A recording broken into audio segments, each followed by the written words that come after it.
Random update on the day. Workout करने के बाद मैं थोड़ा सा सो गया था। I don't know why but I just crashed out and here I am at the university computer lab. So let's get back to work.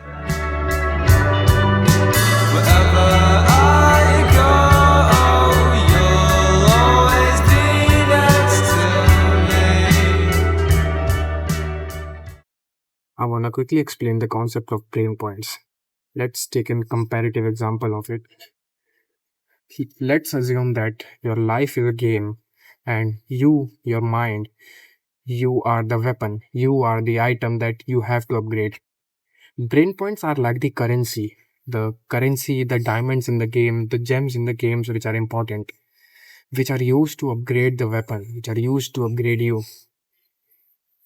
Let's say कि तुम जब सुबह उठते हो तो तुम्हारे पास 100 ब्रेन पॉइंट्स होते हैं। अब तुम जितने भी टास्क करते हो, हर टास्क पे कुछ ना कुछ ब्रेन पॉइंट्स कंज्यूम होते रहते हैं। तुम सुबह उठे, तुमने टू डू लिस्ट सुबह बनाई तो 20 ब्रेन पॉइंट्स खर्च हो गए। तुमने एक्सरसाइज करी, उसमें 5 ब्रेन पॉइंट्स खर्च हो गए। तुमने वर्कआउट करा या तुमने मान लो कि सुबह सुबह कुछ एनिमे एपिसोड देख लिया या सम वेब सीरीज, सो उसमें 50 ब्रेन पॉइंट्स खर्च हो गए। अब टू सिंप्लीफाई इट मोर कि तुम इसको अपने इम्प्रूवमेंट में यूज़ कर सको इस टर्मिनोलॉजी को, जितनी ज़्यादा चीप डोपामिन वाली एक्टिविटी करोगे उतने ज़्यादा ब्रेन पॉइंट्स खर्च होंगे, एंड जितनी ज़्यादा रियल डोपामिन वाली एक्टिविटीज़ करोगे उतने कम ब्रेन पॉइंट खर्च होंगे। अब तुम्हें दिन भर में एक certain amount of brain points की ज़रूरत होती है to carry out all your necessary actions towards your goals और whatever you are doing in your life.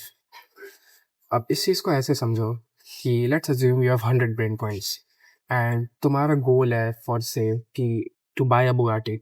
अब बुगाटी खरीदने के लिए you have to do business.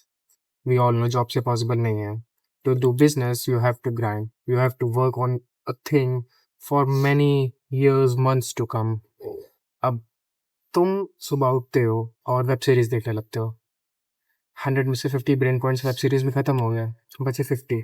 अब तुम्हारे पास वर्क के लिए यूटिलाइज करने के लिए 50 ब्रेन पॉइंट्स है। दूसरा केस ले ले तो तुम सुबह उठते हो, सीधे काम करने बैठ जाते हो। तुम्हारे पास वर्क को यूटिलाइज करने के लिए 100 ब्रेन पॉइंट्स है because you are focused on the task to buy the Bugatti, that is the final goal. अब इससे तुम समझ रहे हो कि what is the impact of different cheap dopamine activities on your brain, on your overall performance, on your overall goal achievement. That's the thing I want to explain you. Hrithik, एक advice जो तुम आज के लोगों को देना चाहोगे, like the people of our age. Well Atharva, अगर मुझे कोई एक एडवाइस देनी हो अपनी एज के ये लोगों को, तो मैं उनसे यही बोलूँगा कि कभी भी ओवर नॉलेज मत लो। फॉर एग्जांपल, अगर तुम एसएमएमए कर रहे हो एंड एजेंसी बिल्ड करने पे ही तुम्हारा पूरा फोकस है, तो तुम्हारा पूरा फोकस उसी पे होना चाहिए।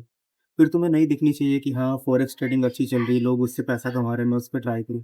तुम्हें एटलीस्ट 6 मंथ्स तो देने ही चाहिए एसएमए का। इसके बाद तुम्हें शिफ्ट करना चाहो, अगर रिजल्ट नहीं मिल रहे हैं तो पहले अपने आप में देखो गलती कहाँ की, उसके बाद शिफ्ट कर सकते हो। एंड हाँ, कंसिस्टेंसी, अगर तुम एसएमएमए पे 6 मंथ दे भी रहे हो तो रेगुलर हर एक दिन, मतलब तुम कितना एफर्ट डाल रहे हो उस पर, कितना काम कर रहे हो, कितना कंसिस्टेंट हो, ये बहुत मैटर करता है।